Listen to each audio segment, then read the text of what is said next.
કર્મચારીઓ માટે આપ્યા ખુશીના સમાચાર।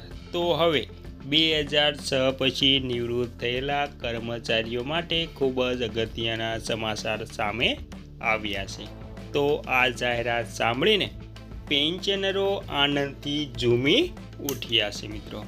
તો મિત્રો શું છે તમામ વિગતવાર તેની વિગતવાર જાણતા પહેલાં તમને એક નમ્ર વિનંતી છે કે તમે આપણી ચેનલમાં નવા હોય તો આપણી ચેનલને સબસ્ક્રાઈબ કરી લેજો, કેમ કે આવી કોઈ પણ નવી અપડેટ આવે તે નોટિફિકેશન સૌથી પહેલાં તમને મળી રહે। અને મિત્રો વિડીયો ગમે તો લાઈક કરવાનું ભૂલતા નહીં। તો મિત્રો જો તમે પણ ગુજરાત રાજ્યની સેવામાંથી સેવાનિવૃત્ત પામેલા એક નિવૃત્ત કર્મચારી છો તો તમારા માટે આ સમાચાર ખૂબ જ અગત્યના થવાના છે। તો મિત્રો શું છે તમામ હકીકત અને વિગતવાર વાત તેની સંપૂર્ણ વાત કરીએ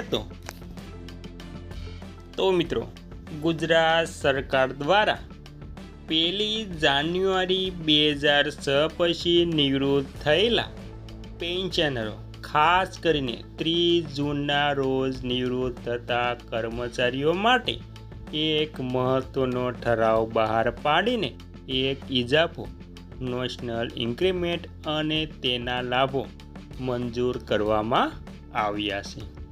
આ ઉપરાંત 1/4/2005 પહેલાં નિમણૂક પામેલા કર્મચારીઓને જૂની પેન્શન યોજનાનો લાભ આપવા માટે સરકારે સકારાત્મક વલણ અપનાવ્યું છે।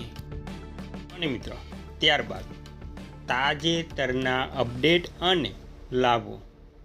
30 જૂનના નિવૃત્ત માટે લાભો એટલે કે 30 જૂને નિવૃત્ત થયેલા માટે રાજ્ય સરકાર દ્વારા લેવાયેલા નિર્ણય અનુસાર 2006 બાદ દર વર્ષે 30 જૂને નિવૃત્ત થતા કર્મચારીઓને પેન્શન અને ગ્રેજ્યુઇટી માટે એક ઇજાફો એટલે કે ઇન્ક્રીમેન્ટ આપવા અંગે હુકમ કરવાયો છે। પેન્શનર્સ એસોસિએશનનો વિદાય એટલે કે એસોસિએશન જે છે તેના વિવાદની વાત કરીએ તો જો કે સરકાર દ્વારા નેશનલ ઇજાફો મંજૂર કરાયો હોવાથી પેન્શન મંડળો હજુ પણ એરિયર્સ બાકી હપ્તા સાથેના સંપૂર્ણ લાભ માટે કોર્ટમાં પિટિશન વિચારણા કરી રહ્યા છે। ત્યારબાદ મિત્રો આપણે વાત કરીશું કે જૂની પેન્શન યોજના ઓપીએસ 1 એપ્રિલ 2005 પહેલાં ફિક્સ પગારમાં નિમણૂક પામેલા અને ત્યારબાદ કાયમી થયેલા હજારો કર્મચારીઓને જૂની પેન્શન યોજના જેમાં 20 લાખ સુધીની ગ્રેજ્યુઇટી અને મૃત્યુ પછી પરિવારને પેન્શન મળે છે ના વિકલ્પ લાભ આપવા માટે રજૂઆતો કરવામાં આવી છે। અને મિત્રો ત્યારબાદ જૂની પેન્શન યોજનાને લઈ મહત્ત્વની અપડેટ પણ જાણી લઈએ તો જે મુજબ 1/4/2005 પહેલાં પસંદગી પામેલા અને ફિક્સ પેમાં રહેલા કર્મચારીઓ માટે જૂની પેન્શન યોજના જાહેર કરવામાં આવી છે। અને મિત્રો તેમાં જે કર્મચારીઓએ યોજનાનો લાભ મેળવવા પરિપત્ર જાહેર કર્યો છે જે માટે પાત્રતા ધરાવતા કર્મચારીઓ અધિકારીઓએ કરવાની અરજી રહેશે। અને મિત્રો ત્યારબાદ કર્મચારીઓએ જૂની પેન્શન યોજનાનો લાભ મેળવવા પરિપત્ર જાહેર। કર્મચારીઓને જૂની પેન્શન યોજનાનો લાભ મેળવવાને લઈને પરિપત્ર જાહેર કરાયો છે જે પાત્રતા ધરાવતા કર્મચારીઓ અને અધિકારીઓએ અરજી કરવાની રહેશે। પોતાની કચેરીમાં 3 માસમાં અરજી કરવાની રહેશે, જે અંગે નાણાં વિભાગ દ્વારા થતી કામગીરીને લઈ વિસ્તૃત પરિપત્ર જાહેર કરવામાં આવ્યો છે જેમાં નિવૃત્તિ અને અન્ય ટેકનિકલ મુદ્દાઓની સ્પષ્ટતા પણ કરવામાં આવી છે મિત્રો।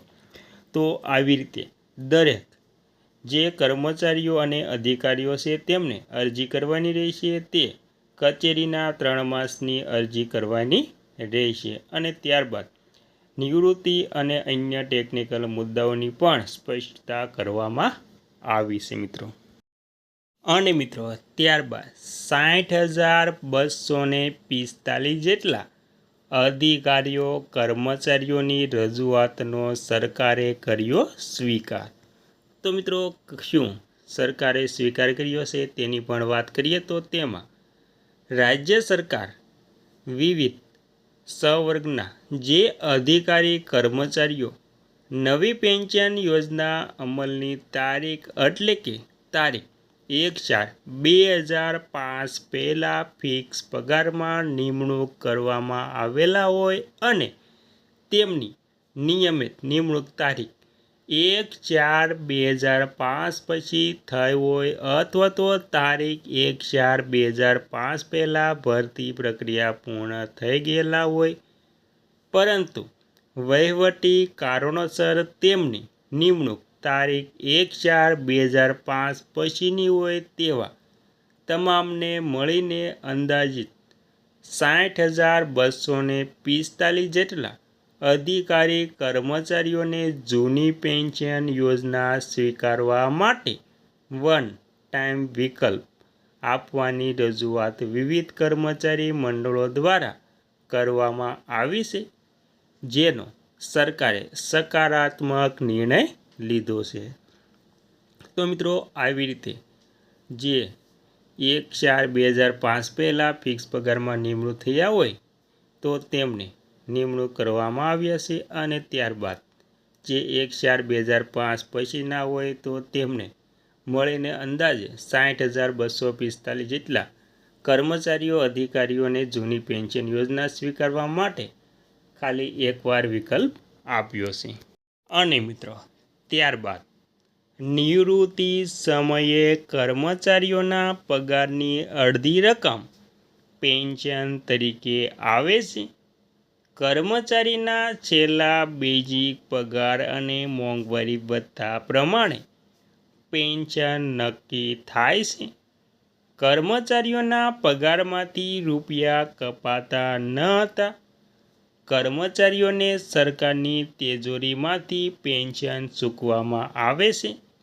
પેન્શન સ્કીમમાં 20 લાખ રૂપિયા સુધીની ગ્રેજ્યુટી મળે છે અને નિવૃત્ત કર્મચારીઓના મૃત્યુ પછી તેના પરિવારના સભ્યોને પેન્શન મળે છે.